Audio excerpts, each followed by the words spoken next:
नमस्कार, मी नित्यानंद बिसे, हिंदुस्तान पोस्टमध्ये आपलं स्वागत आहे। गोवा येथे माझ्या मागे जो खांब दिसत आहे ना, तो खांब दुर्लक्षित आहे, परंतु पुरातत्व विभागाने मान्यता दिलेला आहे, कारण या खांबामागे अत्यंत निर्गुण इतिहास आहे। काय आहे इतिहास तो जाणून घेऊया। हा खांब आणि हा पिवळा दगड पाहताय, या पिवळ्या दगडा शेजारी झोपलेल्या या गोवेकराला ही निवांत झोप लागतेच कशी? मुळात हा खांब कशाचं प्रतीक आहे हे तरी माहीत आहे का? नाही ना। आज गोवा जगाचं टुरिस्ट हब बनलंय, पण इथल्या लपवलेल्या इतिहासाचं, पोर्तुगीजांनी हिंदूंना दिलेल्या अमानवी यातनांचं आणि 16,000पेक्षा जास्त हिंदूंच्या नरसंहाराचं प्रतीक आहे हा हात कतरो खांब। पुरातन माहितीनुसार तिथल्या मंदिराचा, सप्तकोटेश्वर मंदिराच्या एक उद्ध्वस्त केलेल्या मंदिराचा तो खांब तिथं आणला गेला।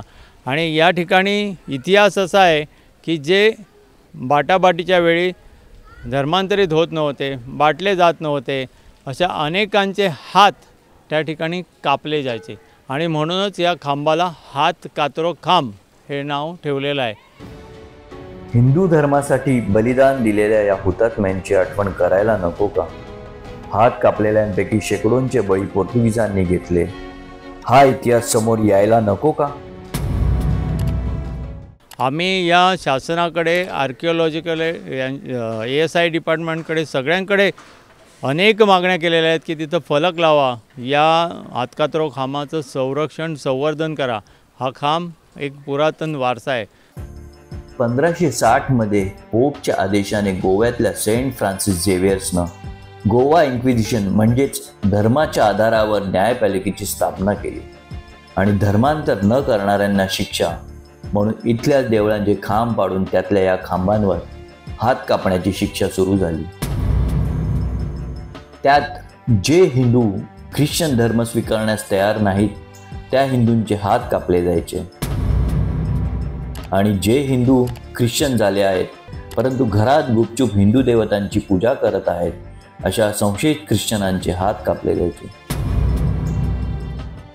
पण आपण आज या अत्याचारांना विसरून त्यांनी बांधलेली चर्चेस बघत फिरतोय, यापेक्षा दुसरं दुर्दैव काय म्हणावं?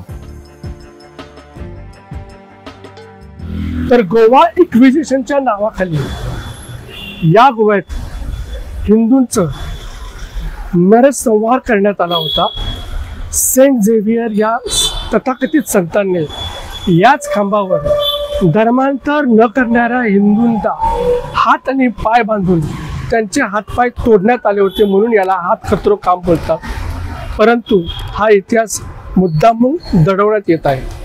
तुम्हाला हा व्हिडिओ कसा वाटला हे आमच्या कमेंट बॉक्समध्ये नक्की कळवा आणि हिंदुस्तान पोस्ट या यूट्यूब चॅनलला लाईक, सबस्क्राईब आणि शेअर करायला विसरू नका।